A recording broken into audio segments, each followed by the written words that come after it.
안녕하십니까. 수출입 회계 및 세무실무 5분 특강의 공인회계사 이용중입니다. 반갑습니다. 오늘 이 시간에는 이 무역조건 인코텀스별 손익기속 시기 사례 계속해서 그 실무 사례 2편인데요. 이 수출자, 즉 매도자 입장에서 수출을 하는 경우에 여러 가지 이제 그 비용들, 운임이라든지 보험료 이러한 이제 여러 가지 비용들이 발생이 되게 되는데 이러한 비용들을 어느 선까지 이 매도자가 부담을 해야 되는지에 대해서 살펴보도록 하겠습니다. 이를 살펴보기 전에 이제 기존의 그 무역 조건에 대해서 간단하게 한번 먼저 살펴보고서 그리고서 그 발생되는 비용의 부담의 한계를 한번 살펴보도록 하겠는데요.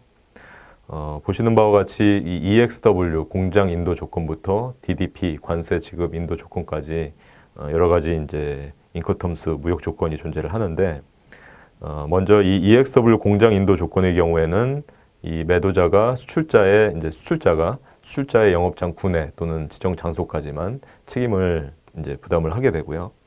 FCA 운송인 인도 조건의 경우에는 수출국의 어떤 약정된 장소까지만 이 매도자가 책임을 집니다.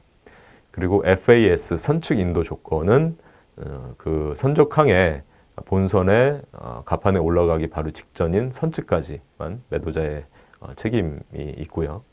그 다음에 FOB 본선 인도 조건은 선적항의 본선의 갑판까지 이제 물품을 이동 시키는데 이 매도자의 이제 책임이 발생이 됩니다.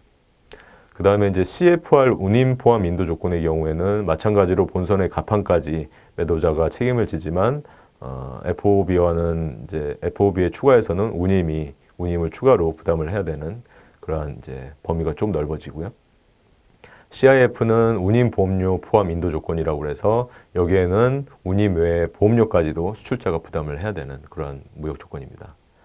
다음에 CPT는 운송비 지급 인도 조건으로 이는 이제 수출국 내 약정 장소까지 매도자의 책임이 따르지만 여기에는 이제 수출국의 내륙 운송비뿐만 아니고 수입국의 내륙 운송비까지도 수출자가 부담을 해야 되는 그러한 이제 특징이 있고요. CIP 운송비 및 보험료 지급 인도 조건은 이 CPT에 플러스해서 보험료까지도 이 수출자가 부담을 해야 된다는 그런 특징이 있습니다. 그 다음에 DAT와 DAP는 뭐 수입국 내 이제 약정 터미널이든지 아니면은 특정한 이제 장소까지 수출자의 이제 부담이 조금 더 넓어지는데 뭐 실질적으로 큰 차이는 없다고 보시면 되고요. DDP는 관세 지급 인도 조건이라고 해서 이 수출자가 이 관세까지도 부담을 해야 되는 그러한 이제 무역 조건이 되겠습니다. 이러한 무역 조건에 따라서 이제 여러 가지 매도인이 부담해야 될 이제 주요 비용에 대해서 한번 하나씩 살펴보도록 하겠습니다. 먼저 이제 포장비와 검사비 같은 경우에는 이 수출자 매도인이 모든 이제 무역 조건에서 수출자가 다 부담을 하는 것이고요. 수출국 내에서 발생되는 내륙 운송비 같은 경우에는 EXW와 FCA를 제외하고는 이 수출자가 다른 이제 모두 부담을 해야 되는 그런 상황이 되고요. 그 다음에 수출 통관비 같은 경우는 EXW만 제외하고서 이 수출자가 부담을 하기 때문에 수출자 입장에서는 이 EXW 조건이 가장 유리한 조건이라고 이해를 하시면 되겠습니다. 그 다음에 수출항의 적재비는 이제 EXW나 FCA, FAS를 제외하고서는 모두 수출자가 부담을 해야 되고 해상 운송비나 수입항의 양화비는 EXW부터 FOB까지를 제외하고는 모두 이제 수출자의 부담이 되고요. 보험료 같은 경우는 이제 CIF 조건 이후로는 이제 다 수출자가 부담을 하는데 다만 그 이후 조건에서 CPT라는 무역 조건만 빠지고 나머지 조건들이 다 수출자가 부담을 해야 되는 걸로 이제 이해를 하시면 되겠습니다. 그리고 수입국의 내륙 운송비 같은 경우에는 CPT 이후의 조건의 경우에 수출자가 이제 모두 부담을 해야 되고요. 수입 통관비는 DDP의 조건의 경우에만 수출자가 부담을 하게 되겠습니다.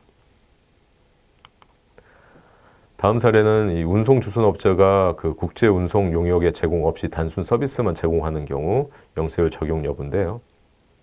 앞에서 이제 말씀드린 것처럼 이 국제 복합 운송 용역이라는 것은 부가세법상 영세율이 당연히 적용이 되는 것인데, 이 사례는 이러한 용역을 제공하지 않고 단순히 이제 국내 항구에 도착한 이 화물과 관련된 서비스 등의 용역만을 제공을 했을 때도 영세율을 적용받을 수 있는지에 대한 사례였습니다.